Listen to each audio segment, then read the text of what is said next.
Hello good morning बच्चों, welcome back in NR maths classes. बेटा मैं आज आपको इस वीडियो में DAV class 8 maths chapter number 4 direct and inverse variations के ब्रेन टीजर के क्वेश्चन नंबर 6, 7, 8 कंप्लीट कराने जा रही हूँ और इन तीनों क्वेश्चंस को करते ही हमारा ब्रेन टीजर पूरा फिनिश हो जाएगा। ठीक है, तो चलिए देखते हैं क्वेश्चन नंबर 6 में क्या बोल रहे हैं। यहाँ पर बोल रहे हैं a car travel 60 kilometre in 1 hour 30 minute। कोई एक कार है जो कि यात्रा करती है, ट्रेवल करती है, 60 किलोमीटर का डिस्टेंस कवर अप कर लेती है। कितने टाइम में? 1 hour and 30 minutes, 1.5 घंटे में, 1 घंटे और 30 मिनट में। How long will it take to cover a distance of 100 kilometre at the same speed. अगर वो सेम स्पीड से वो कार चले तो वो 100 किलोमीटर का डिस्टेंस कितनी स्पीड से 100 किलोमीटर का जो डिस्टेंस है वो कितनी देर में कवर अप कर सकती है। ठीक है, कितने टाइम में कवर अप कर सकती है, हमें ये बताना है। तो यहाँ पर बात एक तो हो रही है डिस्टेंस की और एक बात हो रही है टाइम की। ठीक है बेटा, डिस्टेंस हमें किलोमीटर में दिया हुआ है और टाइम हमें कैसे दिया हुआ है? टाइम हमें दिया हुआ है 1 hour 30 minute। अब आर भी और मिनट भी है तो हम इसको पूरे को ही मिनट में कन्वर्ट कर लेंगे, यहाँ पर मिनट्स में लिख देंगे। ठीक है, आपको ये बोला गया है इस क्वेश्चन में, I am repeating once again, कि एक कार है जो कि 60 किलोमीटर का जो डिस्टेंस है वो 1 hour 30 minutes में कवर अप कर लेती है। तो 100 किलोमीटर का डिस्टेंस जो कितने टाइम में कवर अप करेगी, आपको ये बताना है। ठीक है, तो यहाँ पर क्या है, 60 किलोमीटर का डिस्टेंस उसने कवर अप किया है, कितने टाइम में किया है? 1 hour 30 minute में। मैंने आपको बोला मैं इसको पूरे में मिनट में कन्वर्ट कर दूंगी। तो 1 hour के अंदर कितने मिनट होते हैं? 60 और 30 अलग से दिए हुए हैं, तो 60 प्लस 30 कितने हो गए? 90 मिनट। ठीक है, ये 90 मिनट्स में मैंने कन्वर्ट कर दिया। उसके बाद मुझे पूछा है कि 100 किलोमीटर का डिस्टेंस जो है कितने टाइम में कवर अप कर लेगी। मैं मान लूंगी x मिनट्स में कवर अप कर लेगी। ठीक है, मैं जूम कर लेती हूँ x मिनट में। तो मैं लिख देती हूँ let time taken to cover 100 kilometre distance या डिस्टेंस ऑफ 100 किलोमीटर, जैसे भी लिखना चाहो, is equals to x minutes. मैंने ही मान लिया कि x मिनट्स में ही अपना डिस्टेंस जो है कवर अप कर लेगी। अब हमें वेरिएशन चेक करना पड़ेगा बेटा, हमें क्वेश्चन में तो दिया नहीं हुआ। तो देखिए वेरिएशन कैसे चेक होता है, आपको पता है। यहाँ पे देखो जो दोनों वैल्यूज हैं पहले उनको कंपेयर करो। 60 से ये तो इंक्रीज हो गया, 100 चला गया, ऊपर चला गया। अब आप सोचो कि अगर वो 60 किलोमीटर का जो डिस्टेंस है वो 90 मिनट में कवर अप करती है। कोई कार जो है 60 किलोमीटर का डिस्टेंस 90 मिनट में कवर अप करती है, तो 100 किलोमीटर तो 60 किलोमीटर से ज्यादा होता है ना, तो इसका डिस्टेंस तो और ज्यादा मिनट में कवर अप करेगी। ठीक है, तो इसका मतलब क्या करना पड़ेगा आपको यहाँ पर कौन सा वेरिएशन है? यहाँ पर डायरेक्ट वेरिएशन है। ये तो आपको क्लियर हो गया, एरो मेरे दोनों ऊपर की तरफ जा रहे हैं आप में, तो ये मेरा सेम डायरेक्शन में एरो मूव कर रहे हैं, तो इसलिए मेरा डायरेक्ट वेरिएशन है। तो मैं लिख दूंगी this is a case of direct variation as the distance increases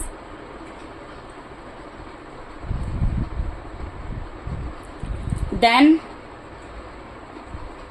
the time will also increase,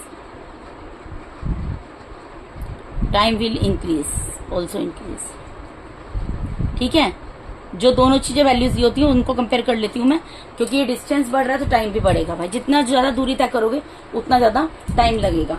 ठीक है, तो अब डायरेक्ट वेरिएशन में क्या होता है? Therefore x upon y is equals to k constant. जब हमें यहाँ पर कोई वेरिएबल नहीं दिया होता ना तो हम x और y ले लेते हैं। ठीक है, ऊपर से नीचे डिवाइड होता है, ऊपर से नीचे मल्टीप्लाई होता है। d4 direct, d4 division. तो ऊपर क्या दिया है? 60, उसके नीचे क्या दिया? 90 इज इक्वल्स टू यहाँ पर क्या दिया बेटा? 100, और उसके नीचे क्या दिया हुआ है मुझे? x। अब मैं इसको क्या करूंगी? क्रॉस मल्टीप्लाई कर लूंगी। 60 जो है मेरा x से मल्टीप्लाई होगा और 90 जो है मेरा 100 से मल्टीप्लाई हो जाएगा।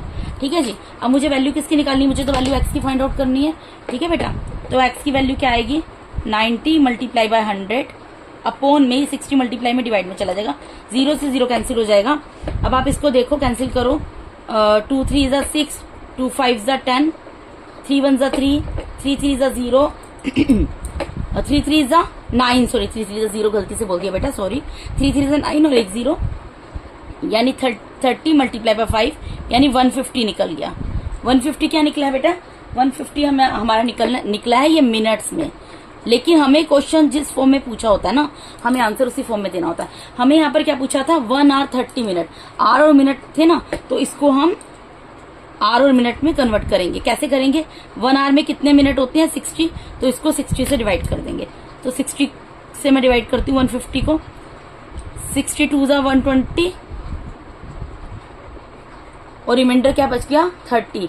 तो ये जो 2 आया है ना, ये मेरा आवर्स आया है, और जो 30 आया ये क्या आया? मिनट्स आया है। यानी कि किसके इक्वल आगे, तो मैं क्या लिख दूंगी? हैंस टाइम टेकन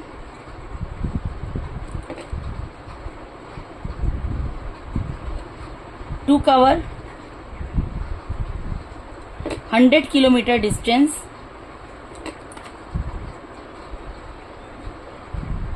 कितना आ जाएगा बेटा? ये आपको करके दिखाया ना मैंने, यहाँ पे भी लिख देना 2 आवर्स 30 मिनट्स। जो क्वेश्चन होता है वो आवर्स का होता है और जो रिमाइंडर होता है मिनट्स के लिए होता है। तो यहाँ पे लिख दूंगी 2 आवर्स 30 मिनट्स, यानी 100 किलोमीटर का दूरी तय करने के लिए उसको 2 घंटे और 30 मिनट का सफर तय करना पड़ेगा। सॉरी, इतना टाइम लगेगा। ठीक है, 100 किलोमीटर का डिस्टेंस कवर करने के लिए उसको कितना टाइम लगेगा? 2 आवर्स 30 मिनट्स। तो देखो बेटा, यहाँ पर आपका क्वेश्चन नंबर 6 मैंने करा दिया। क्वेश्चन नंबर 7 में मूव करते हैं। क्वेश्चन नंबर 7 में क्या बोल रहे हैं? The extension of an elastic spring is found to vary directly. यहाँ पे वेरिएशन बताया है। कोई एक्सटेंशन है इलेक्ट्रिक स्प्रिंग का, बिजली का स्प्रिंग समझते हो? जो स्प्रिंग होता है जिसको जितना मर्जी खींच लो, कई बॉल पेन के अंदर भी स्प्रिंग लगा होता था, उसको जितना मर्जी खींच लो आप, वो लंबा हो जाता है। ठीक है, उसको काफी हद तक खींचा जा सकता है। तो एक्सटेंशन है जो sorry, the extension of an elastic spring is found to vary directly with the weight. तो यहाँ पर जो एक्सटेंशन है इलास्टिक स्प्रिंग की, उसका डायरेक्ट वेरिएशन बताया गया उसके वेट से। जिस चीज को हम स्प्रिंग से टांगेंगे ना, उसके वेट के साथ। सस्पेंडेड फ्रॉम इट, जो वेट उसके साथ लटका होगा उससे। If a weight of 75 kg produces an extension of 1.4 centimetre, calculate the weight that would produce an extension of 9.8 centimetre. अगर जो है 75 kg का वेट मैं किसी एक्सटेंशन में बांध दूं, किसी स्प्रिंग में, मैं आप सपोज करो आपके पास एक स्प्रिंग है, ठीक है, उसमें आपने 75 किलो का वेट उसमें बांध दिया उस स्प्रिंग के साथ, तो जब वो स्प्रिंग जो उस वेट से कितना नीचे चला गया? 1.4 सेंटीमीटर खिंच गया। अब अगर वो कहते हैं कि उस स्प्रिंग को मैं चाहता हूं या चाहती हूं कि 9.8 सेंटीमीटर तक वो स्प्रिंग खिंच जाए, तो उसके साथ कितना वेट, उसके ऊपर कितना वेट मतलब लोड करना पड़ेगा, कितना वेट उसके साथ बांधना पड़ेगा, ये आपको बताना है। ठीक है, तो इसमें आपको दिया क्या हुआ है? इसमें आपको एक तो वेट दिया हुआ है किलोग्राम में, जो दिया होता है हम वो लिख लेते हैं। ठीक है, 75 kg है ना, तो kg में दिया हुआ है। और एक्सटेंशन दी हुई है, वो कैसे दी हुई है? मीटर में। ठीक है बेटा, अब जब 75 kg वेट उसने 75 kg उसके साथ वेट बांधा, तो वो कितना गया नीचे? 1.4 सेंटीमीटर। अगर मैं चाहती हूँ कि 9.8 सेंटीमीटर वो और उसमें खिंचा हुआ है, वो खींचे, तो उसके साथ कितना वेट लोड करना पड़ेगा? तो मैंने उसको मान लिया x kg। मतलब वो जिसको प्रोड्यूस कर दे, बढ़ा दे उसे एक्सटेंशन को, तो मैं मानती हूं let the wait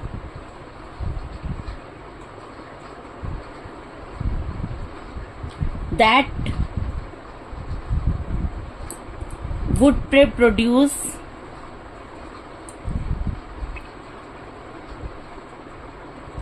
an extension, ऐसी एक्सटेंशन जिसमें 9.8, मतलब मैं चाहती हूँ कि उसकी एक्सटेंशन वो 9.8 तक उसमें खिंचा हुआ है। ठीक है, वो खींचकर नीचे चला जाए, 9.8 सेंटीमीटर तक स्प्रिंग मेरा ऐसे खुल जाए। जैसे सपोज करो 1.4 सेंटीमीटर इतना खुल रहा है, ठीक है, और 9.8 इतना खुल रहा है, कम से ज्यादा हो जाए। सपोज करो 1.4 इतना मेरा स्प्रिंग खींचा, अब मैं चाहती हूँ स्प्रिंग इतना खींच जाए, ठीक है। जब इतना खींचा तो मैंने इसके ऊपर 75 kg वेट जो है लोड किया था। अब मैं यहाँ पर कितना वेट दूं कि ये स्प्रिंग मेरा इतना ज्यादा खींच जाए, इसमें इतना खिंचावा है, ठीक है। तो मैंने इसको मान लिया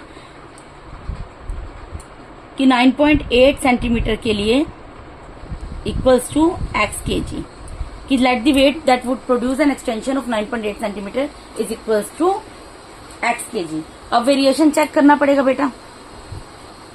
वेरिएशन कैसे चेक करोगे? देखो यहाँ 1.4 सेंटीमीटर से 9.8 हो गया, तो कितना ज्यादा इंक्रीज हो गया। अब आप खुद सोचो, अगर 1.4 सेंटीमीटर एक्सटेंशन थी, उससे वेट जो है 75 kg हो गया, प्रोड्यूस हो गई, ये एक्सटेंशन प्रोड्यूस हो गई 75 kg वेट से 1.4 सेंटीमीटर एक्सटेंशन प्रोड्यूस हुई है। तो 9.8 तो बहुत ज्यादा हो गया, तो उसका यानी कि उसके ऊपर बहुत ज्यादा वेट बांधा गया होगा, तभी तो वो 9.8 तक, ये इतना ज्यादा स्प्रिंग कैसे खुलेगा जब इसमें मैं वेट बहुत ज्यादा बांध दूंगी। सपोज यहाँ पर इतना वेट बांधा था, अब यहाँ पे इतना ज्यादा वेट बांध देंगे, तभी तो वो इतना ज्यादा खुलेगा, एक्सटेंशन इतना ज्यादा, जो इलास्टिक स्प्रिंग है वो इतना ज्यादा लंबा हो जाएगा, तो यानी कि वेट भी ज्यादा होगा, ठीक है। क्योंकि 1.4 9.8 से बहुत ज्यादा है, तो इसका मतलब वेट भी बहुत ज्यादा होगा। तो हमें पता लग गया कि डायरेक्ट वेरिएशन है, तो मैं लिख दूंगी this is a case of direct variation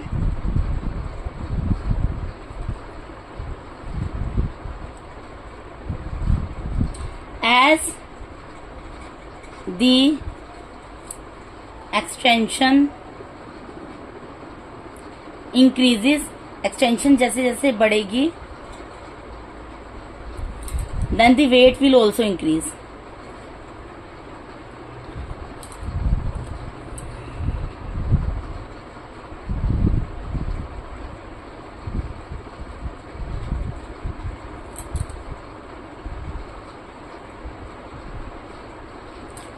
ठीक है, तो डायरेक्ट वेरिएशन में क्या होता है बेटा? Therefore x upon y is equals to k, where k is constant.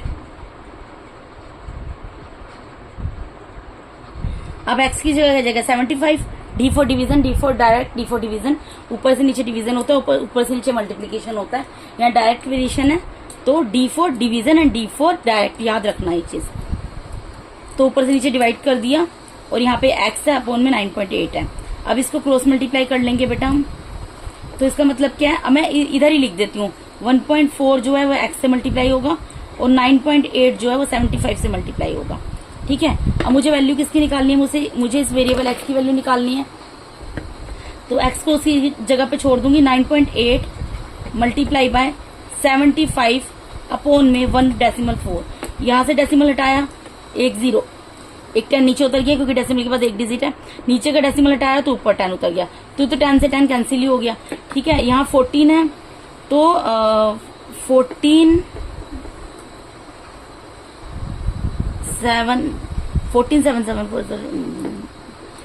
7 जो होता है 14 1 14, 14 7 होता है 98, ठीक है बेटा। तो यानी कि क्या आ गया, ये काट पीट के 7 मल्टीप्लाई बाय 75, अब इसको मल्टीप्लाई कर लो, 7 5 35 कैरी गया 3, 7 7 49, 49 प्लस 3 कितना होगा आपका? 49 प्लस 3 52 होगा। यानी कि कितना वेट चाहिए कि वो एक्सटेंशन को खींच सके 9.8 सेंटीमीटर तक, स्प्रिंग जो है वो उसका इतना ज्यादा एक्सटेंड हो जाए, वो कितना वेट चाहिए उसके लिए? 525 kg। तो यहाँ पर लिख देंगे बेटा, इधर लिख देती हूँ, नीचे लिखने में थोड़ा दिक्कत होता है मुझे। Hence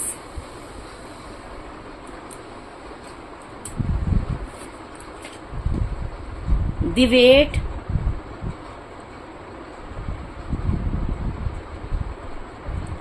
that would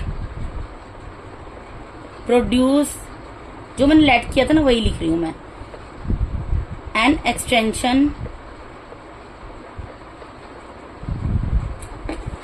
of 9.8 centimeter is equals to 525 kg।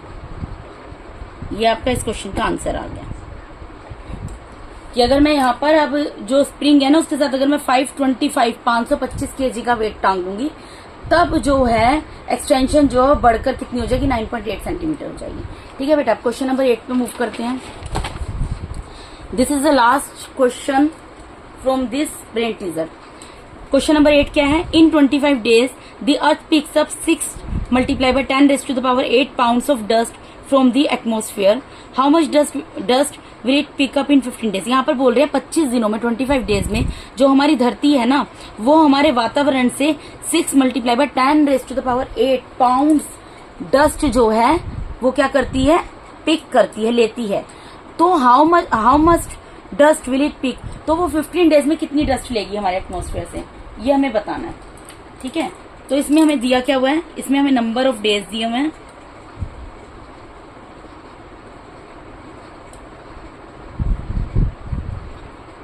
और पाउंड्स ऑफ डस्ट दिया हुआ है। तो 25 डेज में हमारी अर्थ एटमोस्फेयर से कितनी डस्ट ले लेती है? 6 multiply by 10 raise to the power 8। ठीक है, तो 15 डेज में वो कितनी डस्ट लेगी? इसको मैं मान लूंगी x पाउंड्स।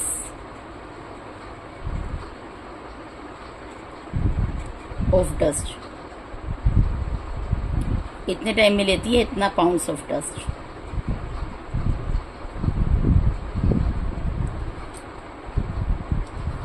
तो मैं लिखती हूं, यहां पर लेट करना पड़ेगा, लेट इट मत लिखो, let earth will pick up x pounds of dust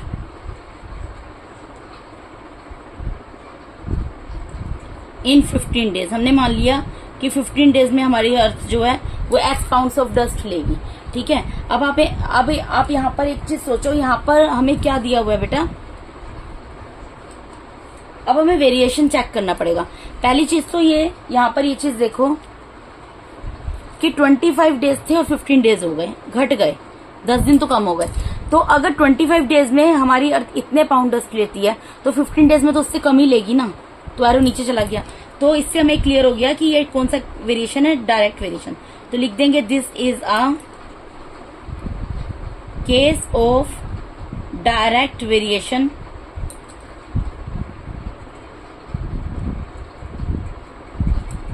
as the number of days decreases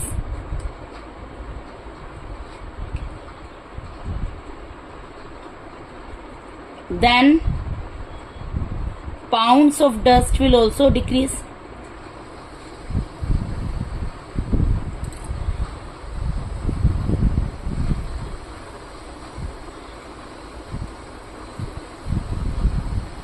ठीक है, तो डायरेक्ट वेरिएशन में क्या होता है बेटा? Therefore x divided by y is equals to k where k is constant. ठीक है, तो डायरेक्ट d4 डिवीजन ऊपर से नीचे होगा, 25 divided by 6 multiply 10 raise to the power 8 और यहाँ पे 15 divided by x, cross multiply कर लो जी। यहाँ क्या आ जाएगा? 25 multiply by x is equals to 15 multiply by 6 multiply by 10 raise to the power 8। ठीक है, अब मुझे किसकी वैल्यू निकालनी है? मुझे तो इस x की वैल्यू निकालनी है। तो x को x की जगह पे रहने दूंगी, equals to 15 multiply by 6 multiply by 10 raise to the power 8 divided by 25। अभी जो कट रहा है उसको कैंसिल कर दो, 5 3 = 15, 5 5 = 25, इतना ही कैंसिल हो पाएगा मेरा। तो x कितना आ गया? 3 multiply by 6 multiply bye upon में 5। अब आप ये एक चीज बताओ, यहाँ जो 10 रेज़ टू द पावर 8 दिया हुआ है, 10 रेज़ टू द पावर 8 दिया है, इसको मैं 10 raise to the power 7 multiply by 10 raise to the power 1 लिख सकती हूँ ना, क्योंकि मैंने आपको ये पढ़ाया है पहले चैप्टर में कि अगर मेरा बेस सेम है और बीच में मल्टीप्लाई का साइन है तो पावर्स क्या हो जाती हैं? ऐड हो जाती हैं।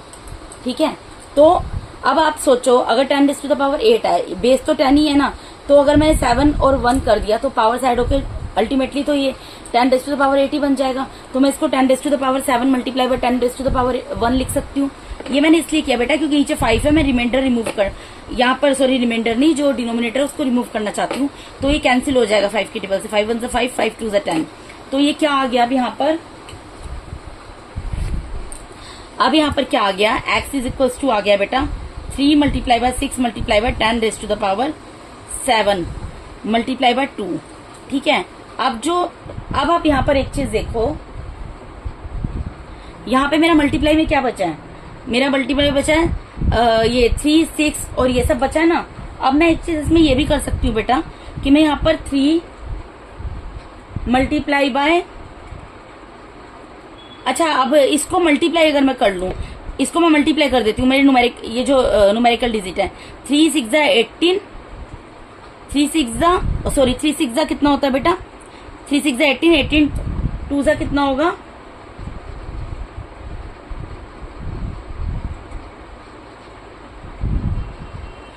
18 2 36 multiply by 10 raise to the power 7, ये आ गया। ठीक है, अब एक चीज बताओ, ये आपका आंसर एकदम सही है।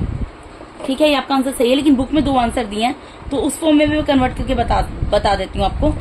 यहाँ पे इनको मैंने मल्टीप्लाई किया, 3 6 और 2 को मल्टीप्लाई किया, 3 6 18, 18 2 36। ठीक है, 36 multiply by 10 raise to the power 7 आ गया। अब एक चीज बताओ, मैं इसको 36 multiply by 10 raise to the power 7 multiply by 10 upon 10 लिख सकती हूँ ना।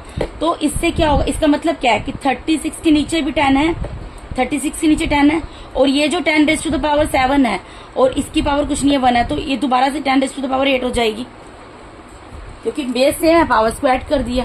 ठीक है, अब ये जो मेरा नंबर है इसके नीचे 10 है, अगर मैं इसको ये 10 को रिमूव करना चाहूँ, डेसिमल हटाना चाहूँ, तो कितने जीरो, ये 36 लिख दिया मैंने। अब इसमें कितने जीरो हैं, एक जीरो है, यानी कि 1 प्लेस से काउंट करते हुए एक डिजिट के बाद आप डेसिमल लगा दोगे, 3.8 multiply by 10 raise to the power 8, ये भी आपका आंसर है। ठीक है, तो इस तरीके से दोनों आंसर आपके निकल जाएंगे बेटा। यहाँ पर मैंने क्या किया है, पहले मैंने सिंपल कैलकुलेशन की थी, यहाँ पे 36 मल्टीप्लाई बाय, ये जो 3 multiply by 6 multiply by 10 raise to the power 7 multiply by 2 आया था, इसमें मैंने 3 6 और 2 को मल्टीप्लाई कर दिया था, 3 6 18, 18 2 36, ये लिख दिया multiply by 10 raise to the power 7। This is the correct answer of this question. But पीछे आंसर 2 दिए गए हैं, तो उसमें भी मैं आपको कन्वर्ट करके बता रही हूँ, वो आंसर जो दिया गया है वो कैसे सोल्व होगा। यहाँ पे 36 है, मल्टीप्लाई में 10 रेज टू द पावर 7 है, इसको एज इट इज रहने दिया। अब मैं ऊपर नीचे मल्टीप्लाई डिवाइड कर सकती हूँ, अगर मैंने ऊपर लिखा और नीचे भी लिख दिया, इससे कोई इस नंबर पे फर्क नहीं पड़ा ना, क्योंकि 10 से 10 कैंसिल हो जाएगा, फिर से ये नंबर आ जाएगा 36 multiply by 10 raise to the power 7, तो मैंने ही लिख दिया। अब 36 का डिनोमिनेटर भी 10 है और इस पूरे का डिनोमिनेटर भी 10 है। ठीक है, तो मैं क्या कर रही हूँ, मैंने यहाँ पर ये जो डिनोमिनेटर है, सॉरी ये डिनोमिनेटर 36 से नीचे ले गई मैं, और यहाँ पर क्या बचा, 10 raise to the power 7 multiply by 10 raise to the power 1, यही बचा ना बेटा। अगर मैं इसको इधर लेकर चली गई तो ये 10 raise to the power 7 multiply by 10 raise to the power 1 जो है 7 + 1 ऐड होकर 8 हो जाएगी, क्योंकि बेस से हमारा मल्टीप्लाई का साइन है, पावर्स ऐड हो गई। अब ये 36 अपॉन 10 है, मैं इसको डेसिमल में कन्वर्ट करना चाहती हूँ, तो कैसे कर सकती हूँ, जो 36 ये इसके नीचे देखना मुझे कितनी डिजिट दी है, जीरो की 1 0 दिया है, तो 1 प्लेस से काउंट करते हुए एक डिजिट के बाद मैं 0 लगा दूंगी, तो 3.6 multiply by 10 raise to the power 8 आ जाएगा। ठीक है बेटा, तो इस वीडियो के अंदर मैंने आपको DAV class 8 maths chapter number 4 direct and inverse variation, उसका क्वेश्चन नंबर 6 7 8 कंप्लीट करा दिया है, जिसके साथ आपकी पूरी वीडियो कंप्लीट हो गई है। ठीक है बेटा, ये वीडियो भी कंप्लीट हो गई है और इसके साथ साथ ये ब्रेन टीजर के सारे क्वेश्चन कंप्लीट हो गए हैं। तो बेटा, अगर आप मेरे चैनल पे नए हैं तो काइंडली मेरे चैनल को सब्सक्राइब कीजिए। अगर आप लोगों को मेरा टीचिंग मेथड अच्छा लगता है तो मेरे वीडियोस को ज्यादा से ज्यादा लाइक कीजिए और अपने फ्रेंड्स के साथ शेयर कीजिए। Once again thank you so much for watching my YouTube videos बेटा, thank you so much, God bless all of.